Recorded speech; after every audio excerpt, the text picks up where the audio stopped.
Hello. Karibu.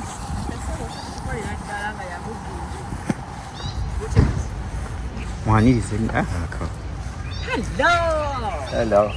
I need a hug. Yeah. Thanks for kulaba. Nitombera kumbi nalidde okutungulu. Ndayira. Ate nga mbwagayo bajjange bayindi. Nawo obulya. Manyo gamba owe wange nti leero njagala kunyako nga bayindi. Nenda ngamba kimanyi bo bateekamu na buki. Katungulu kimu. Katungulu kimu. Ayo yannema. Yannema katungulu kimu. Mulumutya. Webale kubanga ko oli mukwano gwange ensubira nti najjo sinzira kubanga otulaba bitambula bulungi ddala tumwebaza mukama ate abukesiza obulungi bwe buti n'omukisa gwatuweereddemu biza okuba badde bikyaganyeganye bikyekutte naye aba n'ensonga ze lwaki ebintu ebimu abikwatakwatamu oluusi aba akukema alabe okukkiriza kukwenkana ki naye gwe ate buli omulaga nti omukkiriza era byonna bimukwasa byonna abiggusa kubanga byonna abimanyi ng'omuntu amanyi enviiri ezikuli ku mutwe kiki osobola omukweka so bimukwase mukwano gwange byonna bijja kutereera Ruth Kalibala bwanika nga bulijjo nkubuuzaako webale kubanga osubscribinga share and comment kituzaamu amaanyi and buli nakikola I don't take it for granted webale nnyo webalire ddala olunaku olwayo negatiddwako star wange lwaki mita star wange nti nzanya naye naye ate munyumirwa nnyo olw'ensonga nti nyiza n'okwera ku stage nentulika nenseka olw'ensonga engeri gyakolamu ebintu bye n'engeri gyazanyamu characters ez'enjawulo nonna ate alina notufugako ffe twasuwa agafo president waffe yalina okuba president waffe naye ate n'atuuka ekiseera n'achikeninga out ajja kuba bitunyonyola byonna mu programu yaffe y'olunaku olwaliro munzikirize mbanjulire omwami Charles Senkubuge Siasa SPD so sanyise okuba ng'oneegasseko olunaku olwaleero nange nsanyuse okwegattako olunaku olwaleero SPD webale kukola bulungi bayibuli egamba nti alinyiikirira omulimu gwe aliyimirira mu maaso ga bakabaka kati wuuno oli mu maaso ga president otegedde ole munsabire sheno mbere nga nsolo gimalako SPD linnya livaawa SPD liva ku bakayimbira nga expandings twali bakayimbira Marketers netukola Pride Complex bakayimbira Pride Complex nga mulimu essomero mulimu canteen mulimu live band space mulimu kindergarten n'ebirala kakati ne wabeerawo nga bwe tubeera ku stage tubeerawo emirimu gye tukola egitali gya ku stage kati nezo zonna project nze nali nzikulira nga mbeera special projects director SPD teyiva mu mannya go special projects director nga bwolira MD nga bwolira MD nga bwolira CEO nga bwolira baba Museveni abayita atya abakiikirira RDC is an office naye bwe ngenda ku Simba FM nga everybody ate nagenda n'abantu bangi abakayimbira nga buli ntwamula bagamba SPD nabo ne bakya adoptinga nekibeera special programs director nekigwamu obugwe nekitula mu bulungi ddala kati ne bwe ngenda ku salt era nekigenda bwe kityo nga nze general manager naye era special programs director wetolako bwannabbi n'obwewa kugamba n'obeera nga ekintu kiyinza okwesibako tulaba n'abamagye balina emikono gyaffe abamagye babawanga ranka ne bazigaanirako ne bakuze nga tusigala tukyabayita bali nga kano tugamba jeno kano nalweisi kubanga yalwakuba ngoba kano yabulwako nnyo naye lwokuba yabulwako twaluza nti linnya lye kati yali jeno sebo naye yali tayalinga yaseba okulaba nga mpisa kopolo tanzija kubwa kopolo nafonde kopolo oba bbanga kipaka ddi ate yali mukulu nakati akyaliwero position therefore ogende ebombo rankayo bagikuwe wabanga jeno yagwadde ranka eyo genda ebombo bakuwe rankayo ogambe ntuuse nze kopolo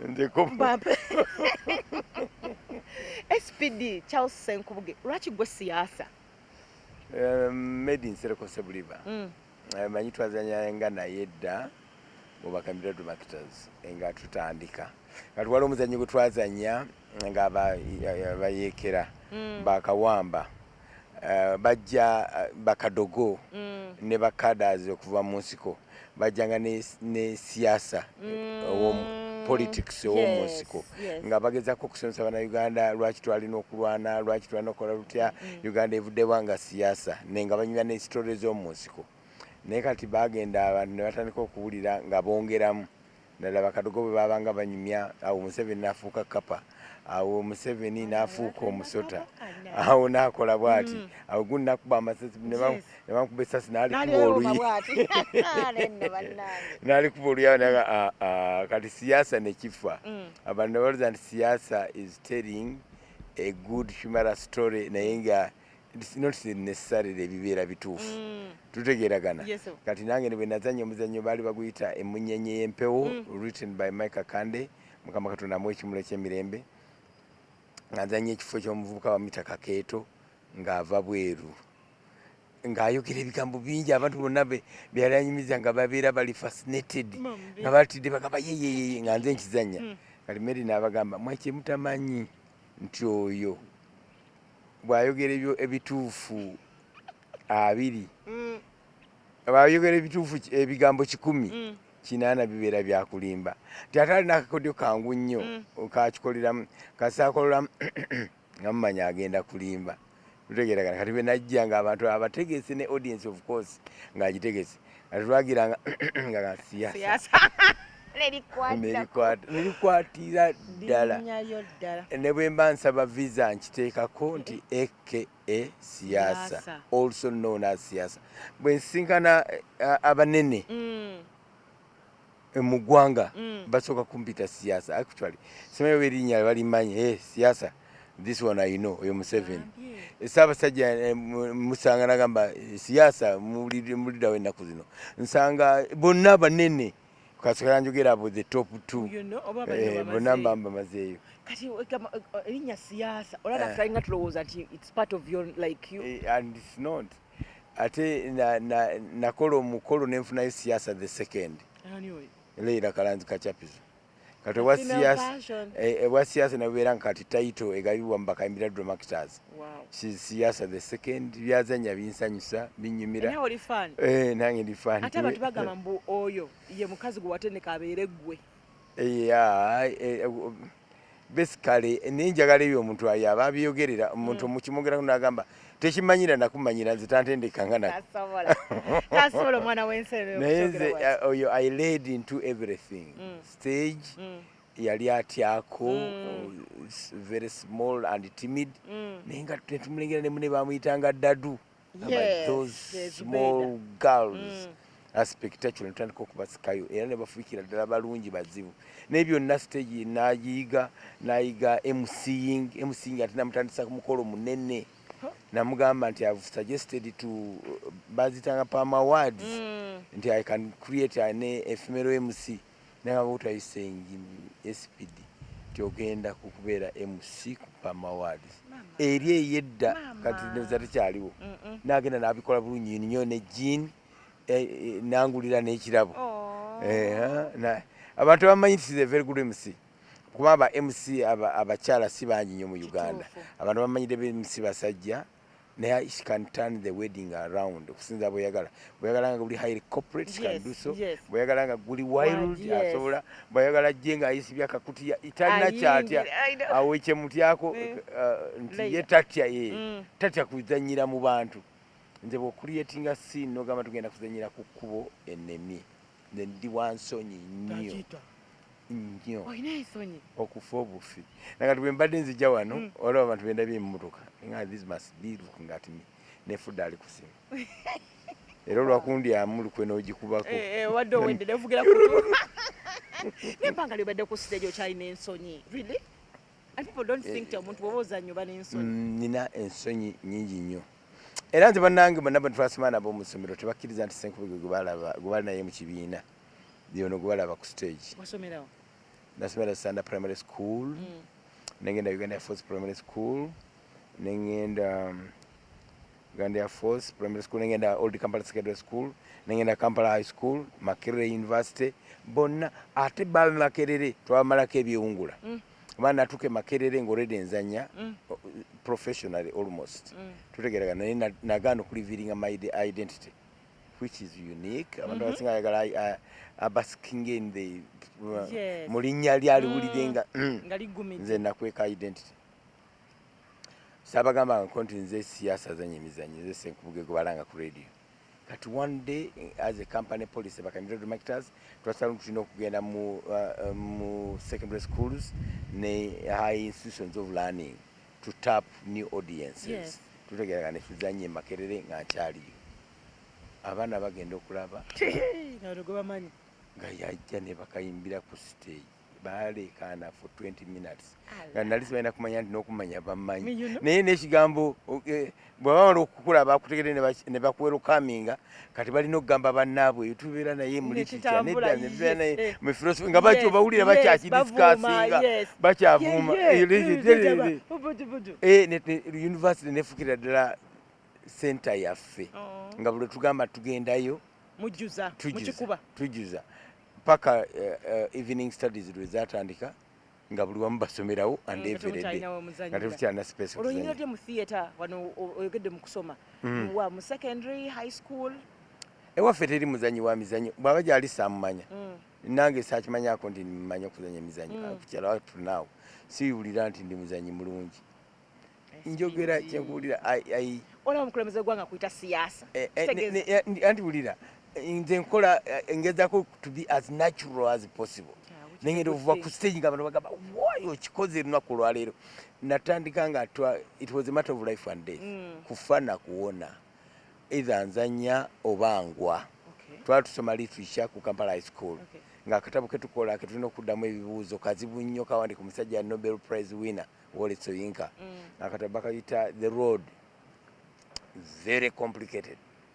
Ningamba tukoze tutya omusomesa n'agamba what do we do n'agamba tukazanyemu omuzanyo tukazanye tulivinge character bano ze balimu tusobole okubeera nga tubeera mu bulamu bwabwe nga bwe buli kazanya akatamu ne tukategeka n'akatendeka Mr. John Poza n'omulala kati alina PhD ali mu University of Derby tutegeragana ne tuzanya akazanyo akatabo.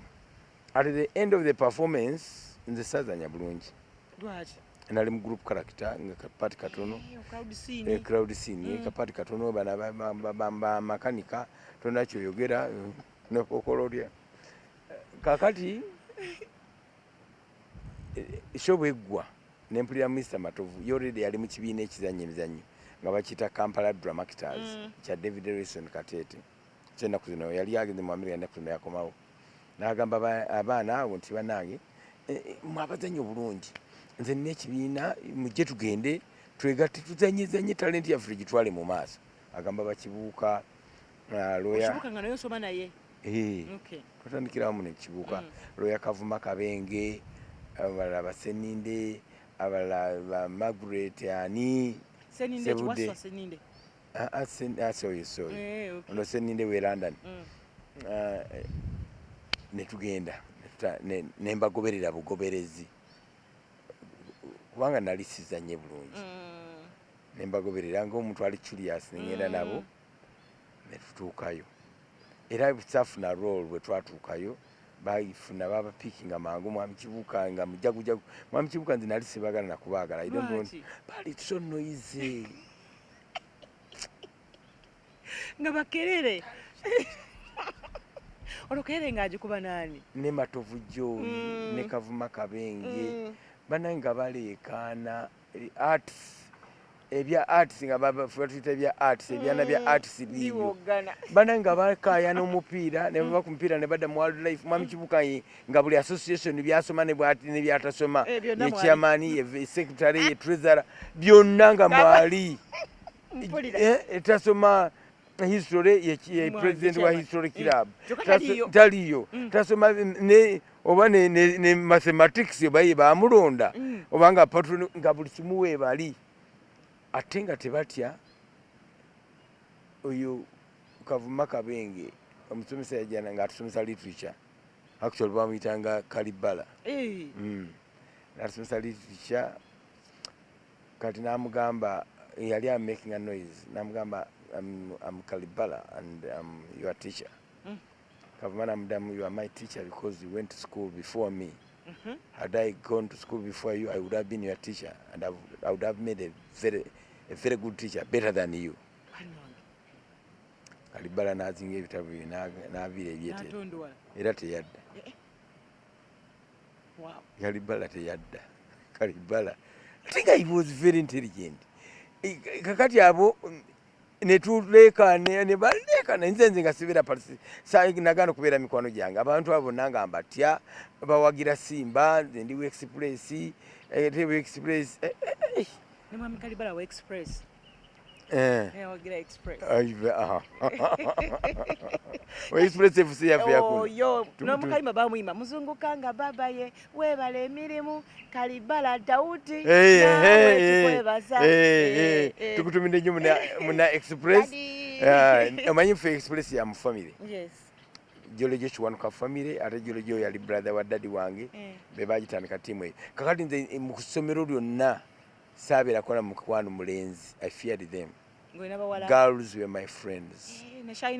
Were very kubanga ndoza nabo bali shy tebalekana nnyo nga tuli timu y'abantu mukaaga musanvu twali abantu musanvu 6 girls 1 boy nga bwe tutambula bwe tudiscussinga mukyabajjukira amannya agamu oba njukira Sebaduka Amina of the great Sebaduka family. Mwalimu omulala baali bamuyita Nakanwaji Silvia Nakanwaji, mwalimu omulala bamuyitanga Barbara Kaye, mwalimu omulala team of 6 girls nange nga tutambula ate nanga tukola services ezimu nga tutambula tugende Makerere wa lecture era tusomesa and it's good to be with girls as friends just it's very good. Uchakomao toina mulala nagola mukasana. You are so shy. Sure. Ingabo kitegeera.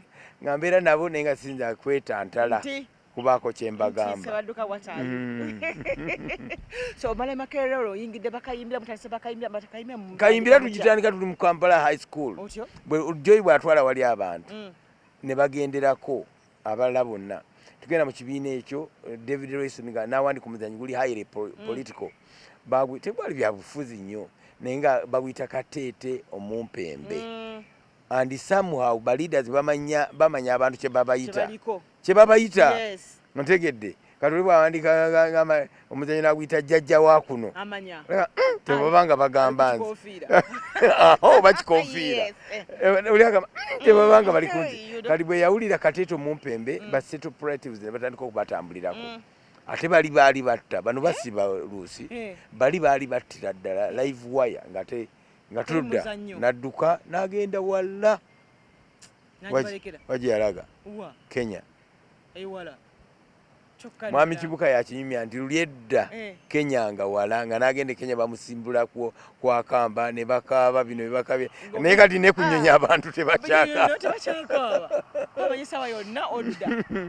abantu batambula kimpukumpuku ne luli akamba agenze Nairobi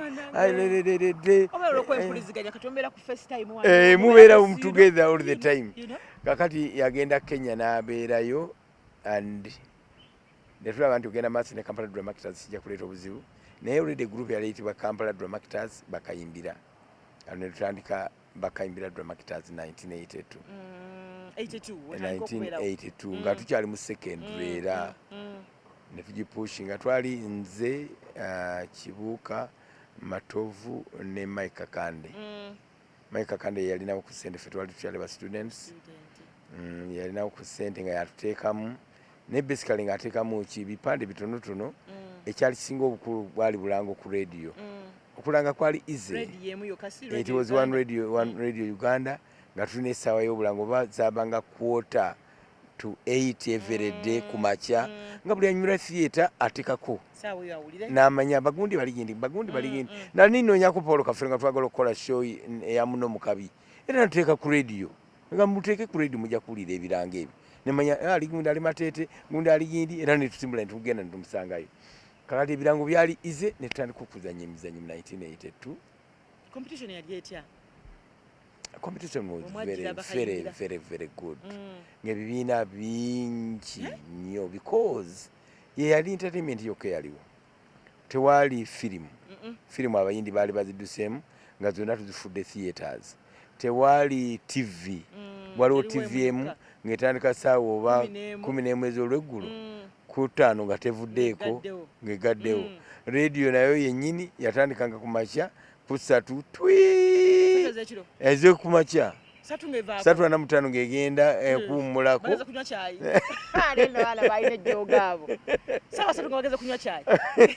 nga tedda no bapaka 7 ku mawulire awo nebeerako paka ng'ewummula sewo nevaako ndowooza ebyuma bibukuulingeko.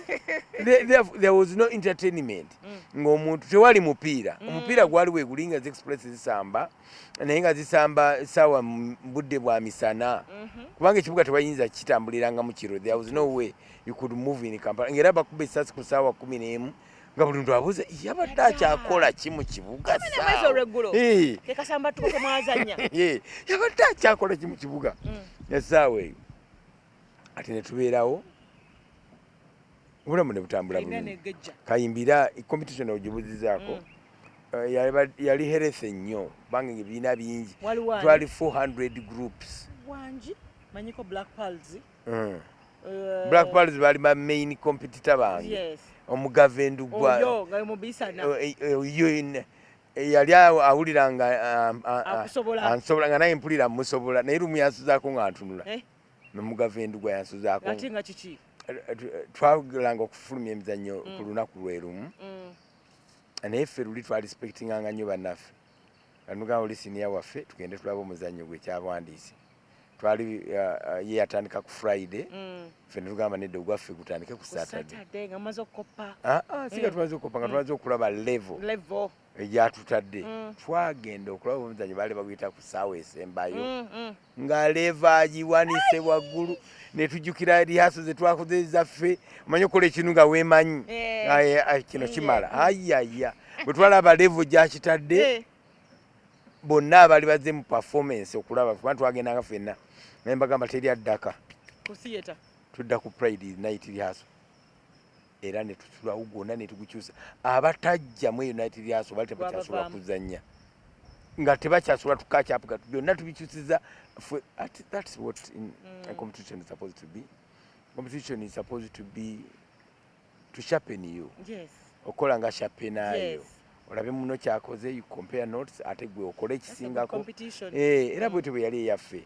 Christopher Mukibi nga naye wa class ye oye nga atuli waggulu nnyo kubanga ye nga nebbeeyi ndala nga tuzanya emizannyo ba ku nusu 2,000 ye n'aguzannya ku 1,000 oba gumu n'ekitundu. Najja n'abagamba naye mmwe mufunamu naye ate nga twafunangamu nga abantu bajjuza Pride eyo abantu bajjuza Pride eyo era abawagizi baffe when I do salute you. Thank you for the love, for supporting us for 40 years. You're one of them. Watandika luvannyuma okujjanga mu theatre anti naye ffe gye twatandikira eri abakyaliyo nga weebali naye gwe watusanga in between and now not thank you so much for the love. Emizannyo ne tugitandika mpola mpola nze era nga sizannya. I always tell people nti nze ndi candidate alaba obulabi and I observe when a good character is on stage mutunuulira kati when you are acting siri muwala ndaba kiki ekyo ekisika abantu ne bakwagala. I try bw'atuuka abatunuulira bw'ati bw'atambula atambula bw'ati bw'ayogera ayogera bw'ati bw'akola ekyejo bakyagala. You get some of the things abantu when you don't observe you never know.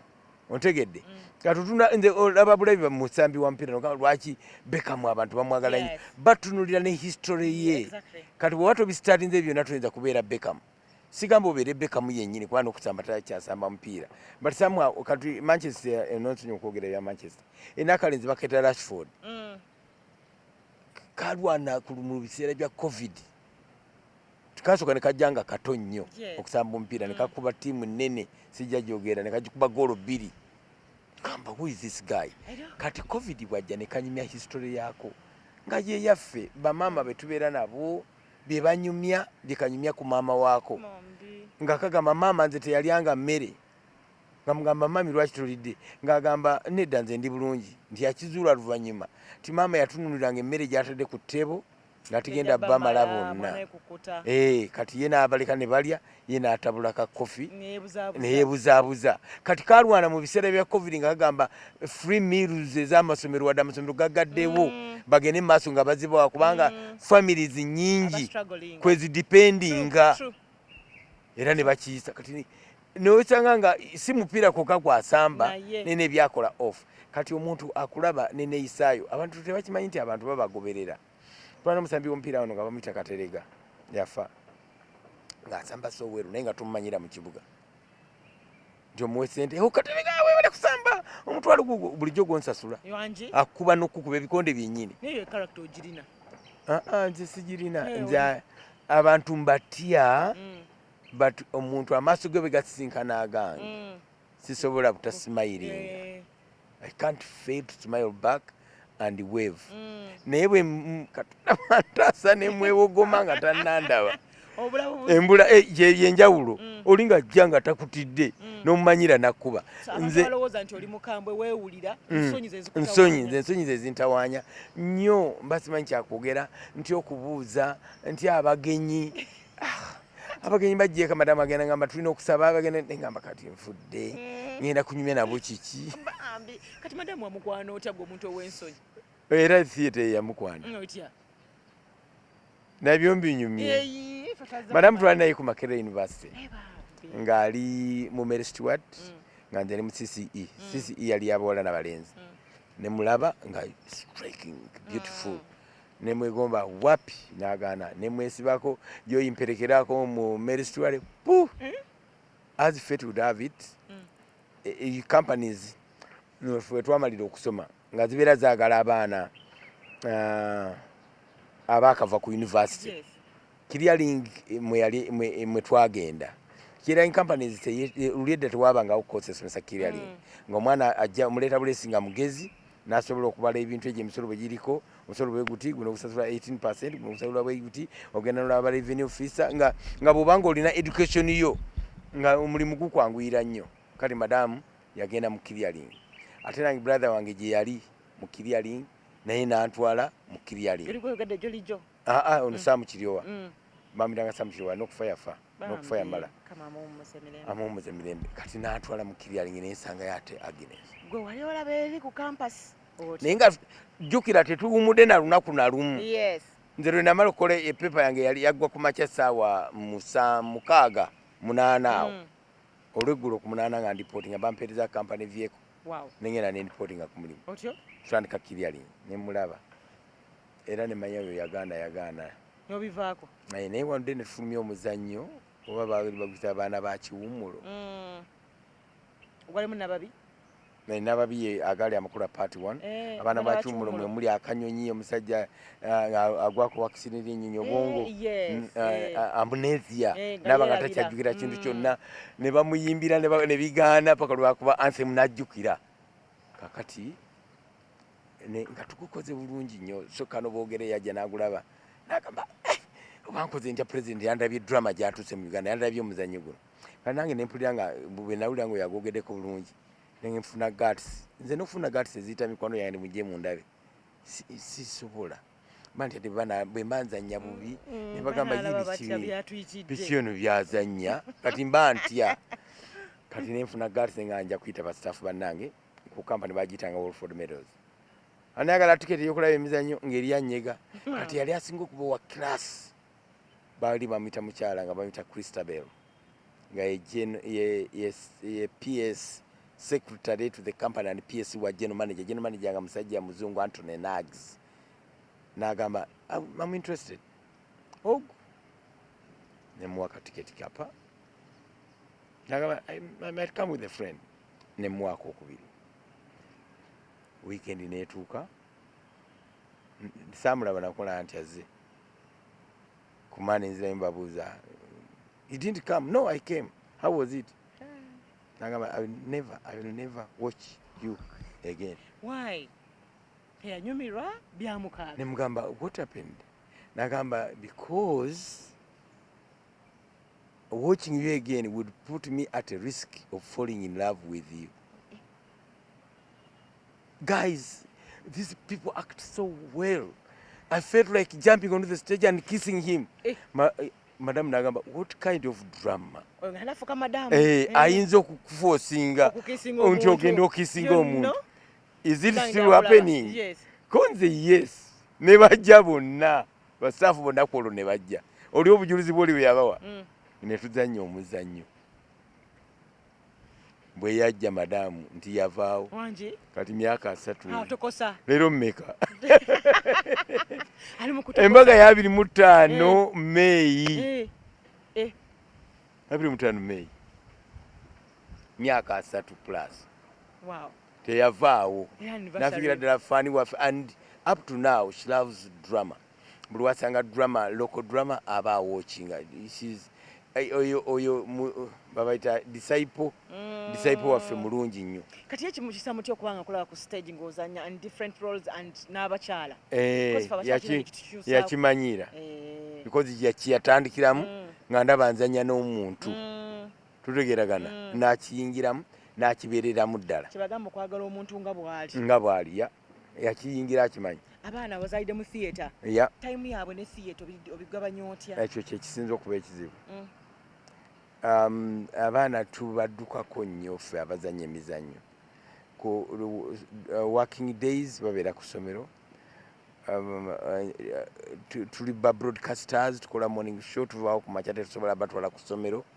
Tuddayo nga late nga after rehearsals nga bakoye beebase. Weekend ate tulina performance.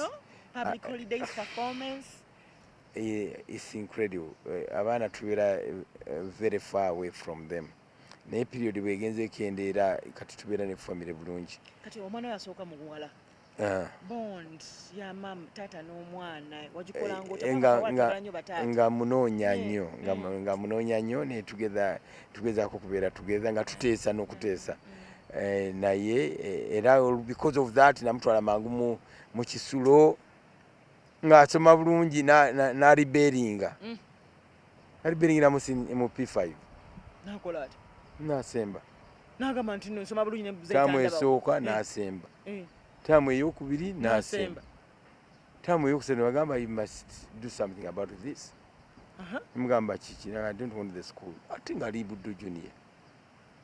Wow. Ng'ayagala kubeerako waka. Ate bwe yadda awaka tetwamuzaamu kibiina nti olw'okuba yali asemba. Bwe yadda awaka number 1. Yakikola intentionally. Yali beeringa. Yakikola intentionally. Addamu n'akulemera era n'ayita n'agenda Buddu yandibadde agenda mu King's College mu senior 1. Naye saayagala kwegayirira. Headmaster banyiizaawo bagenda ne bajjako amasimu. I know you. I've called you. I've ever called you on different things. Because now you are headmaster, you are hiding. Nengamba sijja kumunoonya. Ngenda okulaba nga omwana bamutimbye Mary Hill. Ne mbuuza madam na Mary Hill is a very good school. Ne ntuteesa naye ne mugamba you're going to Mary Hill. Kubanga njagala oyige n'Olunyankole. Kubanga bakyaliwo. Bwe namugamba luli. Ngamba abantu bano bakyaliwo. Tulina okuyiga olulimi lwabwe. Baleme kugeya. Mubayingiremu. Agenda okuba nga ayagala okuwa omulimu omulala nga naawe oluwulira naawe omwanukule. You disarm. Omanye kidisarminga ng'omuntu okuwulira nti amanye olulimi lwo. Tekiriyo ki. Twagendako ne London ne muvaala oyo. Lwaki nnyimya muvaala twagenda ne mwami Kibuuka ne Kageme. Tugenda mu ddwaliro London. Ye John Segawa yali alwadde. Tutuuka nga l'omusajja muzeeyi. Ne tumugeya. Munaggana musajja wattu. Mugeya oli? Zaagaana kati akyakola kyoyo. Maama tongamba kyawulira bannange. Tugenda ne tuyingira butereevu. Okuvaayo n'agamba naye mwapaakinze bubi.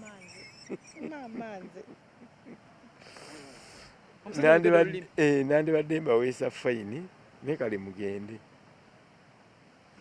Amagulu mujjukaye mwamugeyeza butereevu amagulu kanga naye kati bwe nkiraba twali stupid abantu ebweru bakola emirimu nga si lwakuba agudde bakola emirimu nga naddala bw'oba okutuuse mu myaka egy'ekikadde gino you do something kati nze nazzemu broadcasting kubanga obwongo bwe bugoloka nga bulina planning ngenda kukola kino tofa nnyo mangu obeera mu active ontegedde kati na brother wange yasoma PhD ana degree 3 mu economics abadde abeera mu Australia for 45 years. Kati omusawo yamwadvisinze namugamba eri company wali tayalinze bakwade ne package yo ne do something namwadvisinga olaba gate writing down evyeke yingidde ne bakusayiningira awo tewetaaga maanyi mangi naye ogolokoka nga omanyi olina kyogenda okukola kati kyakola amusanga tamanya nti alina apartment e Uganda agamba byagaana we are very stupid abantu abakola emirimu abana omulimu nakola na guno we are very stupid era yakola bulungi otuswaza waliwo gwe ninayo ate gwe nalabako waliwo restaurant emu gye nagendamu omusajja nga mukulu nga waiter nawulira ensonyi kakati tulikitya nga mutumye ekinyeebwa mu byennyanja nandeetera nnyama mu byennyanja nnyama yennyini ya supu nemutunuulira nenti omugamba nempadde bifu nengamba kandye bino asanyuke nti byenamutumye byebyo kalibala the second asanyuke but we are very stupid era yatukola bulungi otwembalasinga si kirungi ototandika ddi okuyingira mu radio simba radio mba nkoze emyaka nga giikyo ng'erinnya ndyewulira luli emizannyo gino gyogera gyekubira obudde simanyi luli tewali masimu tewali communication yonna naye nga bwofulumya omuzannyo mulungi e Kampala ab'e Masaka bagumanya nti ogwo mulungi simanyi bwe kyajjanga kubanga tugamba nti ndoza bawalabye ku WhatsApp ndoza babiweereza nedda kati olaba omukyalo oli ajja mu theatre n'akulaba naddayo n'anyuza ab'okumulimu kyangu nno okujja nga yazze okukyala eno n'agulaba kati oli mutuufu ate actually bululi beesonanga emmotoka nebeerayo akamotoka kamu akavudde Emitiyana nebeerayo akamotoka kamu akavudde e Masaka katwazanya emizannyo agaali amakula Emitiyana tugenda tuka e Kampala nga full house era tetuddanga agali amakulu mbakubira nababi the play was so strong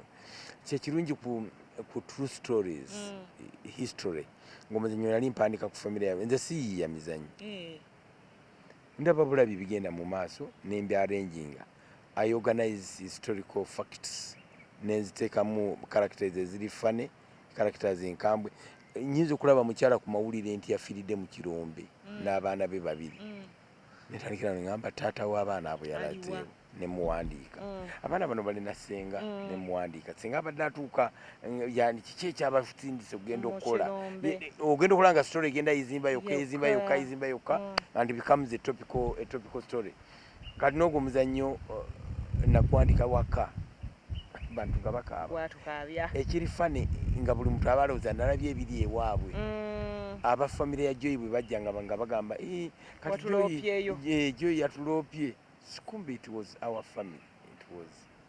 our family nga yetuzannyako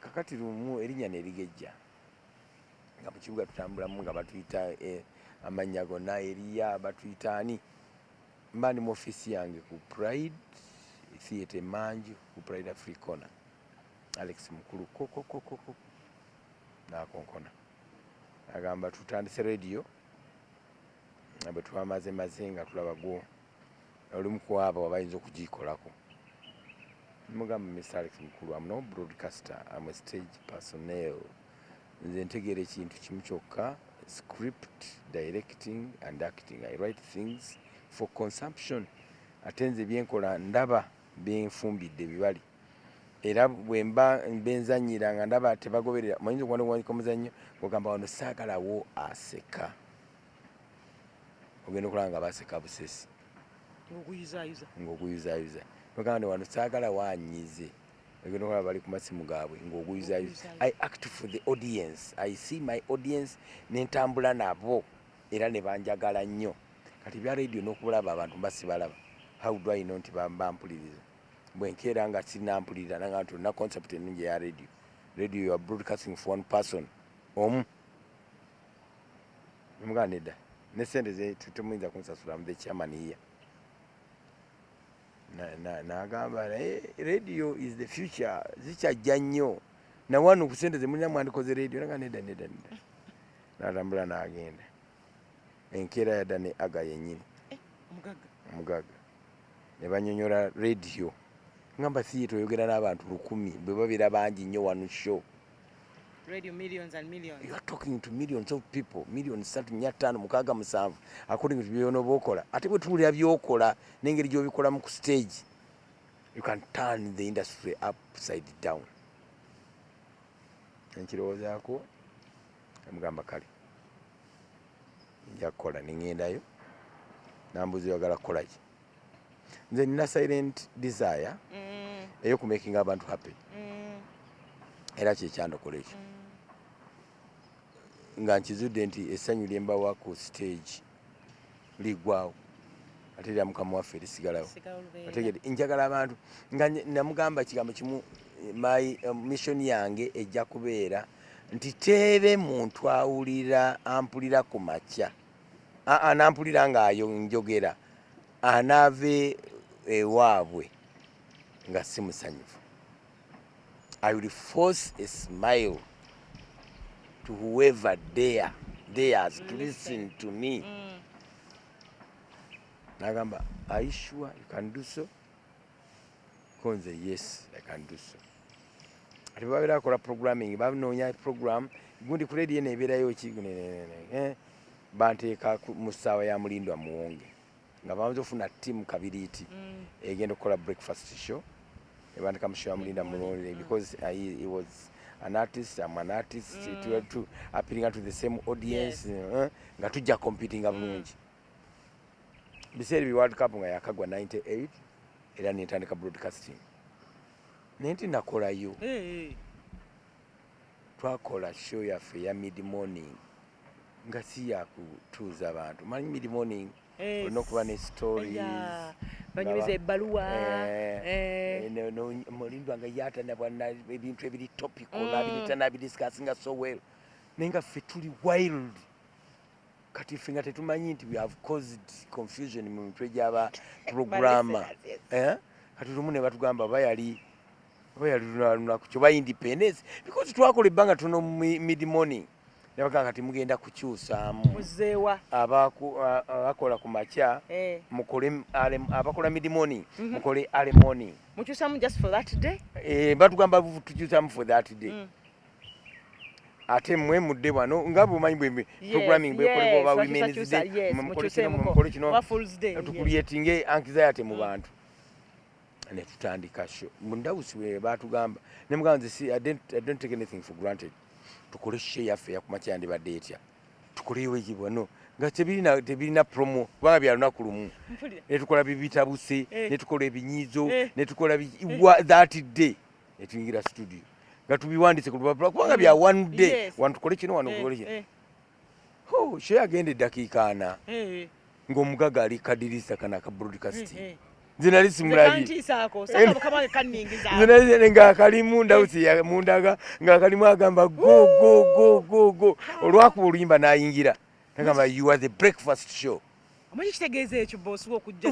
one day nagamba you people you are the breakfast show netumugamba newaliwo abakola breakfast nagamba mumbandekere kakati olwava ku mpewo bino bye twali tuwandise obuwandisi one day ne tugenda mu studio kola intros outros biki bali olwo nabo bali ku mpewo bakola eyali yaabwe mid morning bagenda okuba nga agabagamba mbeetaaga abagamba nti kakati gwe ogenda kudda wano godde ku ssaawa eno gwe musigalemu eyo ssaawa gye mbadde mukola omu yakaayana ndowooza nnyo kubanga yamala naye aga nga yamaze okusalawo omugaga kasitasalawo ffe nga tuli mu studio tukola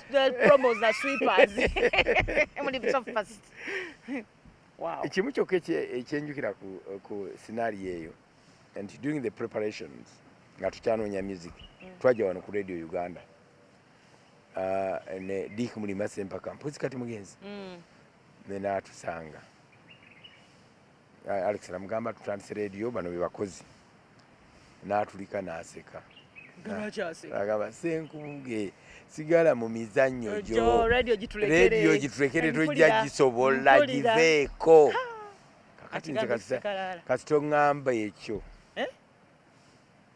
oba ontanudde neŋŋamba neŋŋenda ne twetegeka bulungi nnyo era ensonga lwaki twalina ebintu bingi nze ebintu bye nali ntegese mu broadcasting sebyaggwayo binsanga wano olwo atandika naye nga tumuyita binsanga wano bannakampala nga boogera ng'amannya gombi gatunyumira kubanga nga oyinza okusoma ekintu bannakampala kyandibadde gikola bulungi bino nga abali ku mukutu boogera ebigambo naye paka bannakampala twakizikiza binsangano because binsangano is very good olovaako otya noganika okite bwe mba mpeza emyaka 50 ninga no ati bano abaana betuleka bagenda kukola ddi ningamba radio yeetaaga fresh blood abantu bajje batandike okukola abapya aga was shocked mugamba no ate nga njagala nfune n'obudde bungi to prepare kusobola kubanga mbulira ekigambo kya mukama waffe daki ne mumatiza nankolera party and I signed out. As if it would have it mbana akava kumpe wate noda kumpewera amusumba najja Siasa bujingo emugamba nabimala ebyo nagambira si ku broadcasting buweereza ene radio yakubulira njiri bwenyambako gitegeka n'erikinga abantu bangi enjiri ya mukama waffe gyoba oliko gyota neŋŋamba ate kyandeekuliza kangende nkole nenziramu nenkola kati ate ennaku ezo nekumpewo nenzira ne ku TV nenzirako and I enjoy it so much because programming yange kigikola bungi ogamba nti ngolo kwagenda kola kino then after that ngenda ku rehearsal za dinosaurs wali bawuliddeko era I'm so excited. I'm super excited. Yeah, kakati that's how it was, but I enjoyed broadcasting. Broadcasting, ekibuuzo kyensubira yakose etya industry yaffe. Broadcasting yatwala the best. Okosa gundi theater. Theater. Broadcasting yatwala the best mu theater. Ne batwala ku radio and TV. Aine basasula bulungi. Kati radio kati theaters nezisigala nga tezikyazirina azipulaningira.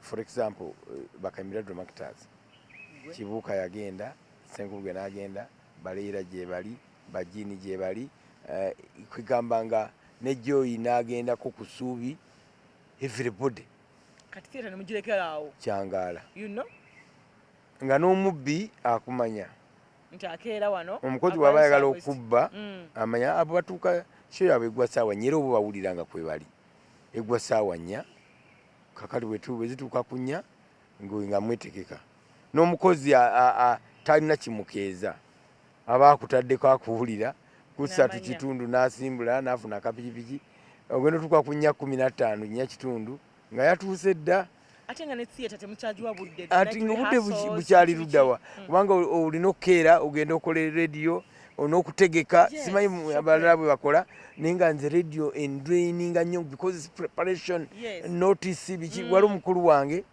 yakiŋŋamba luvannyuma nti yajjanga mu ofiisi yange ng'alina abaana batendeka broadcasting naye ng'amanyi essaawa zange ze mba nkola preparation yasse y'enkya kati ng'ajja nabo neyeefuula mbuuza nakapanka yeyanyumiza actually nga twajja naawe nga tujjawo ku pride nga tuzze ku studyinga how presenter bwe yeetegeka kati nze nga simanya mugyebaleko okola kyawo anti ntegeka byankya bino mbimaze bino okola notices oli ku kikulubuzo nga simanyi nti asomesa bano ndoza mikwano gye bamuwerekeddeko kumbe bazze kusoma kati nga obudde bwaffe bwonna ne butwala bwonna broadcasting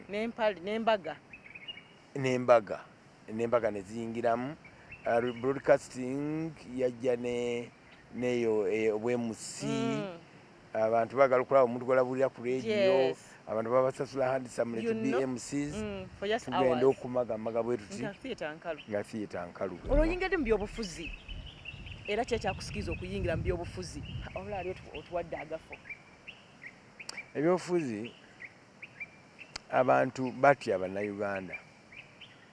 Ekisooka nali nze kye nagendera mu kwesimbawo nakifuna.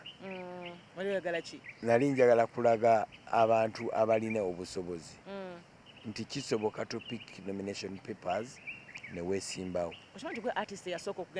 Yes, n'abantu abalala bennyini aba bulijjo baali batya tu contest nga baluuza nti kyaba Museveni kyaba Paul Kawanga Ssemwogerere may his soul rest in peace nti ndowooza kyabo.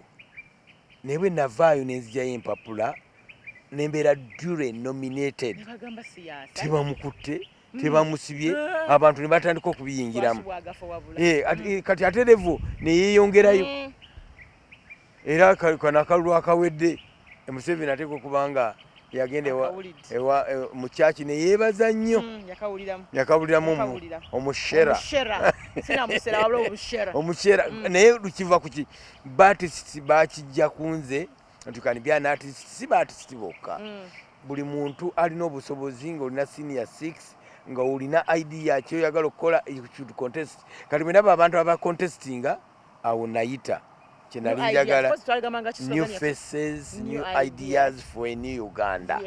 Ate nno bwe tumala okujjayo empapula ezo era yatupushinga mission yaffe yali yakujjayo empapula abantu balebe nti kisoboka okuzijjayo naye era tamala emirundi ng'ali kusimba kwennyini yayogera n'agamba naye kati abo baddiikuula bagenda kujjawo emikono nekugambye kasito nkyokooza oba ontanudde ne tunoonya emikono twagenda wanga Kasujja ali interested may his soul rest in eternal peace.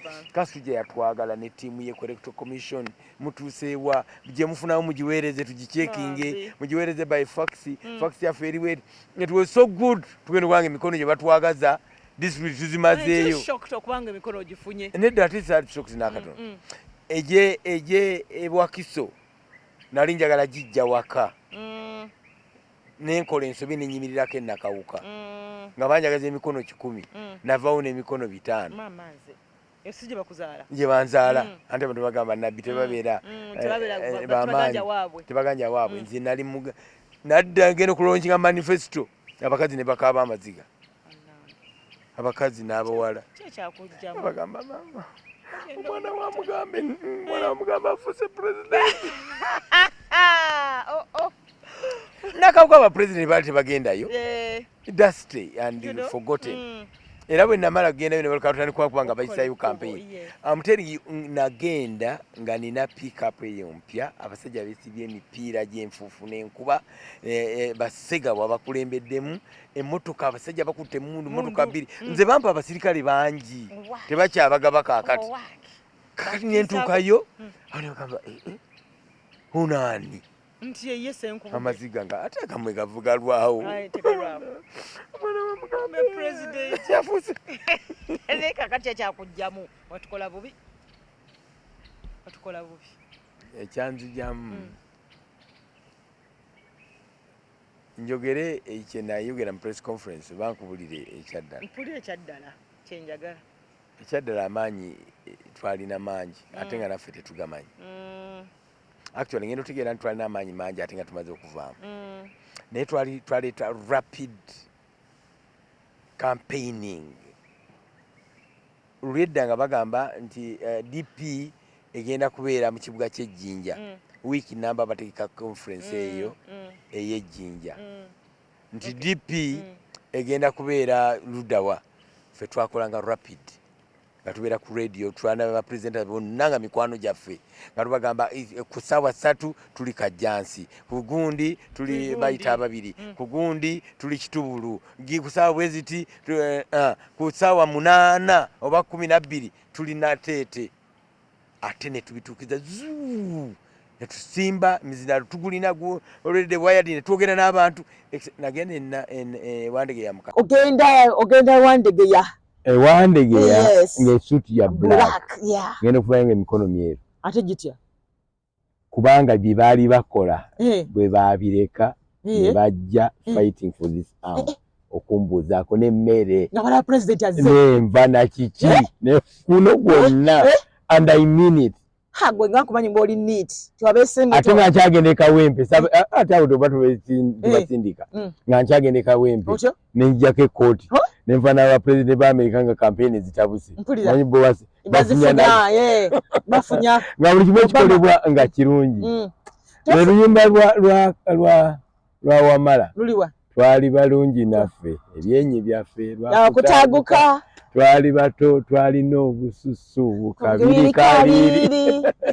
twaliwo ekibuga kino twakifugako mu mikono gyaffe bwe kiti ne Katonda mwebaza kubanga tetwalwala badde nkyakunyiza bwe twavaamu kakati sokanga tunavaamu wano mu kubeera muno kwangera wali ku mulembe gwa jjajja tewaliwo fujjo nga kati eririwo mwe bwalaba ng'olina amaanyi nakatono wabula emikwano gye nnina ne bajenozi be bonna nazijja mu reseyo of course abamu baali bangoberera mu theatre nga Katumba Wamala nga Nalweyiso baali balabi ba mizanyo baboogere baali balabi ba mizanyo boogere twasulanga ku kina kyekimu Kampala High School my bedment tutegeragana naye bano abalala bonna basejjusa basali musale ba Erit Mwine bantegerera mu campaign teri atajja ku pride naye waliwo yajja bamuyitanga Potero kati yafa yangamba amusemeze the commandant simanyi Kampala whatever military bababa naga whenever you get a problem call the police and you count 1 2 3 if the police is not yet here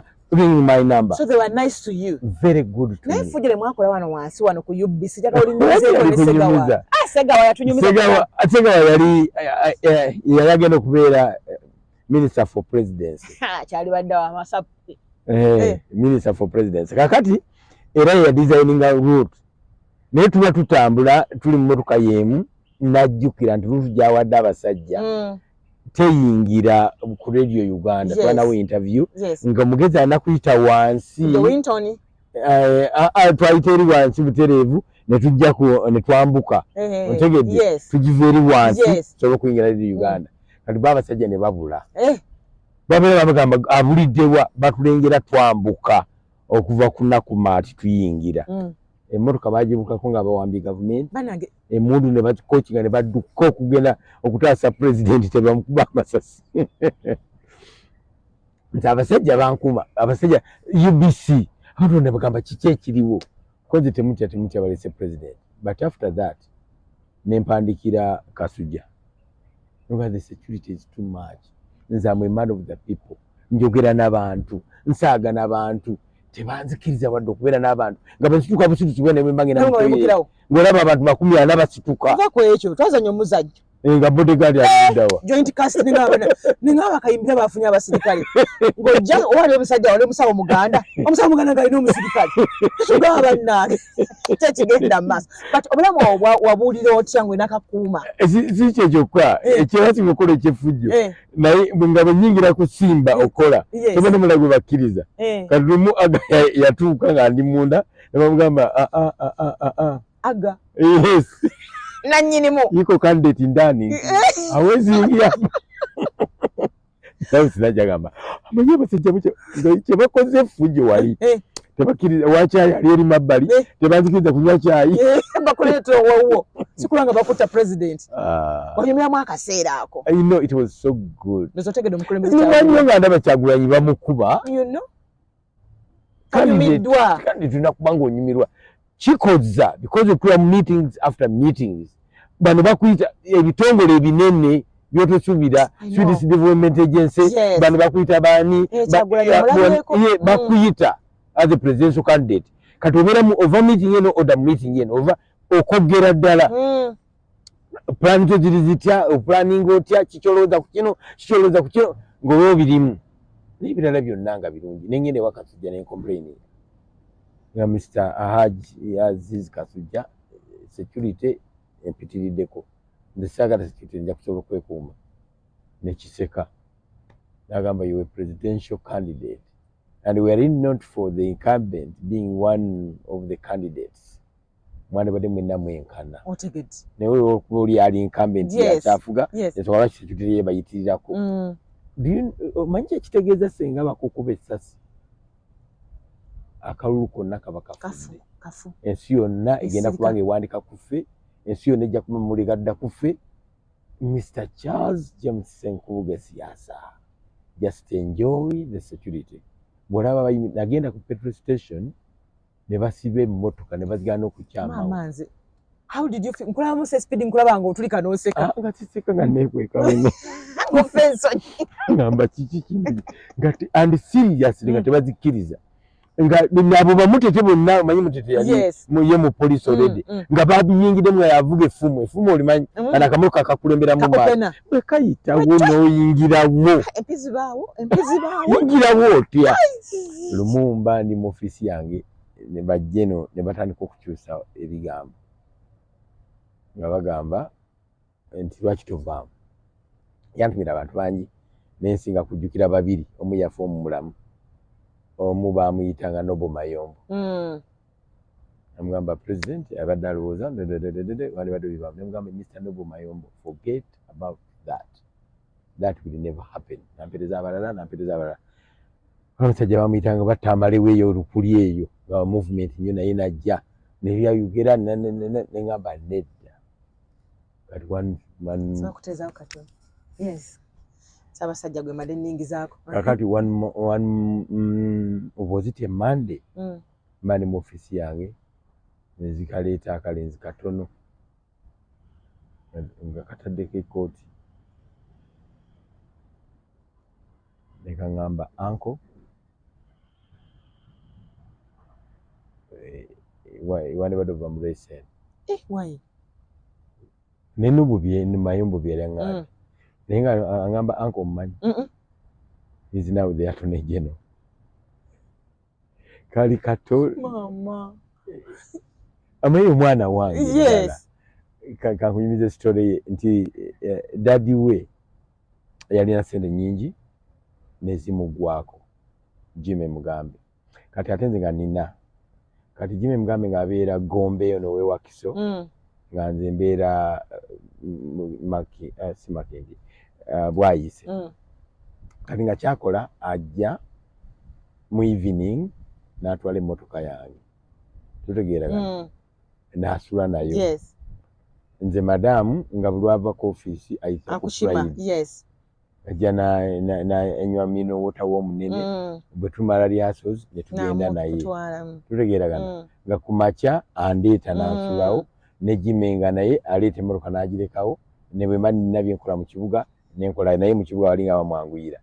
Kati wanudde najja n'aŋŋamba enkya Jimmy yaŋŋamba nkuwonye enkya tojja kunzizaayo konze lwaki nagamba nguze ekyuma nenfuluma ng'aguze ekyuma motoka nga nnungi mpya nengivugamu nentuuka ku Matiya Mulumba nenkyuka ng'eyisika nemugamba this is powerful. N'agamba nti Mukama akinkoledde. Kati nzireka ngamba madamu enkya bw'oba ovuga n'osanga Toyota bweti ogikuba amataala. Kubanga gundi yagirimu kime yaguze emmotoka. Mukama yeebaze nga ku makya ssaawa 12 ko kiri wakiwanuka keke mu uniform yali asoma college school. Daddy yafunye accident.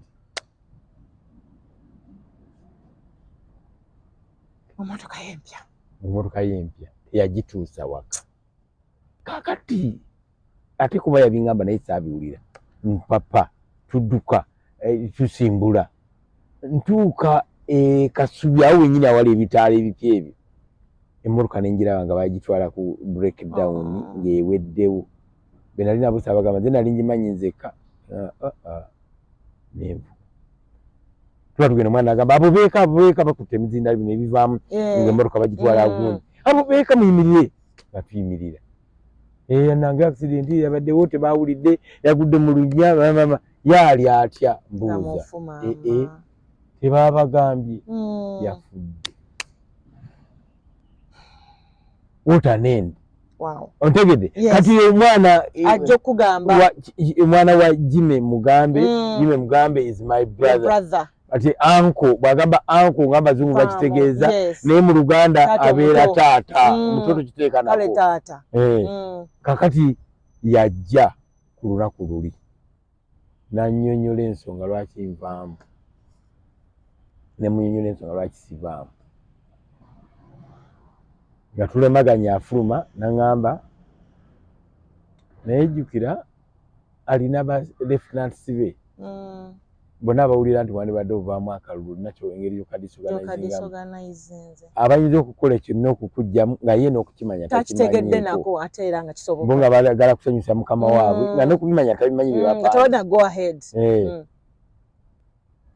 kansubire totutumye kulya muceere mungi ng'ogwaluli omuceere omungi ogumanyi mulumbe leka naawe asoma omuceere gw'omulumbe ogumanyi n'atifuluma n'agenda yali avuga kipajero biri ebya revenue bijjukira abaakikuba bwati akabiina mu kkubo nga ntuuse ku madala waggulu engalo ngamba nga nzikiriza nja kwogera naye aishuwa n'asimbula esimu yaddamu okuvuga yali ya Nobu Mayombo si yali yeegayirira kati nga instruction ng'omusajja wa president kola kino okole kino ojje tukwetaaga ku ssaawa emu State House nolo disorganize akalulu k'omusajja kati ssaawa emu ne mmanya ngenda kusulayo president bwakugamba ssaawa emu ajja mwenda gwa kiro tusinkanawa wano wennyini aw'emmanju wano we bagenda okunzija ngamba security yange nti president leero ngenda kutambula naye sijja kutambula nammwe tekisoboka tetunawe tukulekera baatugamba w'olinya we tulinnya tekisoboka wezi don't even think about it tuli mulimu gwa gavumenti kukukuuma buli wodda n'agaanirawo nga tuvuga nga tujja wano mu konvoyi yange emmanju awo president alumye president kiba tuli awo nga Nobu Mayombo atuse avuganga kinisaani kya green amugamba abasecurity baganye angamba tugende mu motoka nanga esimu simanyi bye yayogera mandi anga presidential convoy tetuuse omutima twa nga asaze wajje tusinga naye wano nengamba this is even much better wa nga taliimu bakimyenzi bali ate abakuuma ebi tebamanyi balala bonna kati na bano batyawo era bantwala ntula mu motoka ngamba kiki kino okwesimba kuba president kitegeeza kino nenyala nyigenda birwamu mu nnengere nga tegenda olwo security yalandika ebirimu mbezigeko eri ekibuga kampala emmotoka nga tekka yedakiika mmeka nga tutuuse kola gamba ki olwatuuka you can't believe bapresident babeera abantu bakulu teyayisamu wadde eddakiika olwatuuka nagenda mu ddiiro erya State House olwatuula mu ntebe bweti n'avaayo otyo kyamujjukira bulungi yali ayambadde essaati ya bukubo butono nnyo kabino ebyeru ya bukubo butono nnyo ya gure ng'agifunyizaako okumanya natya empale sikyagijjukira naye nga tondoze yali mu lugabire sando tuzita lugabire yali mu bisaaki n'atuula bekapa Siasa hawezi ndiwulira ekyo mu luzungu bakiyita breaking the ice ekonze ndiwulira twaguvaako ddaka tuzanye muzanyo baguyita ekiraka mu ngatto ate ekiraka kiyinza oba nga kirifalinga kugwe n'atulika n'aseka nagamba now your candidature is bringing a lot of confusion. Everybody is excited about you, and mainly the youth and the women. And even my security, and they don't fear talking about you. That is more dangerous, you know, because they think it's no problem. They don't fear talking about you, and whenever they talk, it is not very good. Which side are you? Are you movement or multi-party? Or if you're not a movement, then why are we fighting each other? Only the same. Nangamba kativaamu n'erinnya simanyi naki konze naye ssente. Are you here for money or politics? Era president mubanja nze yansasula kubanje sente ezo era president mubanja nze teyansasula ate kakati buli lwenengezako kwesimbawo abantu bagamba oyo agenda kuba kyekimu ali mukatemba we kyatira political career yange therefore I'm seeking for an appointment nawandikira dda PS we yanone omwana omuto there's a young lady a young man of Chopondo era bidi Kenneth Omona nawandikira dda Kenneth Omona kiyanzira mona tayagituusa nteko kubanja tujja kuwulira mujja kumperekera ne Katonda mugamba ko nagamba tujja genda fene nali kali kwa season fire season fire munange ngamba what is your constituency konze busiro south koye I will talk to the MP there and he will not contest against you and when you win you will see what it means doing a small favor for the president for the sitting president weyagamba okugenda naye yaganiramu omutaka mu bana ate n'akalulu bakamuwangula natya kumwesimbako netuddamu nga yamuwangula yafa mu mwaka nga gumu oba ebiri nenga kati kanesimbewo ate mukyala wooli naye n'akomawo era president n'atuyita n'agamba movement muli babiri omwaveemu nze yali avuddemu ali nali nsubira alina mukyalo oli mukyala mubanda ajja kuleka naye n'agamba naye tavaamu naye mbe nali nfuluma n'agamba Siasa we shall talk yamperezayo akatinde naye siye talk eyo gyowesuubira nokwete katuka kufeera mu theatre kali kako wekka waffe n'abali bakulira kali kangenzeka ngakati awo tuli resi nenjivaamu nga simanyi nti mbadde n'amaanyi naye olwava mu resi went kyakuluma Katikkiro n'amukubira essimu nga kyakutwogeremu oli ludda wa nzijeeyo kozi nedda Katikkiro mulwanya muli nga ye mukama wange nja kujjayo nentukayo Siasa otukoze mubi sincerely I didn't know kyakulanyi alirako abantu bavaayo niza tebavaayo nnyo bali mu lava eri muli munda nengenda kuzika dokita yaniwe omusajja yafa yazanya dokita yali muli malwanva nungi twagenda omuziika eyo nga kampeni zakagwerugweru nenzigalawo okuziika natuuka olumbe omufune bamuvaako poliisi nenumba excuse me oteekwa okuva wano era bwe mbavawo ne wabeera abakazi nga 20 ne bangoberera ne bantwala mu lusuku emabbali ne bantuuza yeggwe Siasa Katonda nga tukoze bulungi okulabako webale watandika otya webale naffe twali eno nga tugamba ku luno tufunye owaffe kati ekyo kubanga kati olaba kati ekintu kya Bobi Wine abantu banyiiga ku lulwo kubanga ovuddemu olwokuba tebakulaga mukwano kati bagambye kabalage omukwano omuntu ategeye nti omukwano weeguli asobola okulemerako ndowooza abakyala ne banjagala nnyo ne beesondamu ne ssente kuba 30 n'ekitundu bannange dda ne bagamba kati bw'obanga odda otandikiranga kwezi bambi bakubanja nno bamanja ne bagamba naye yongera ku mmere emmere nayongerako era omubiri gwego naye sigenda kudda abanaye mubeere bulungi bayi aya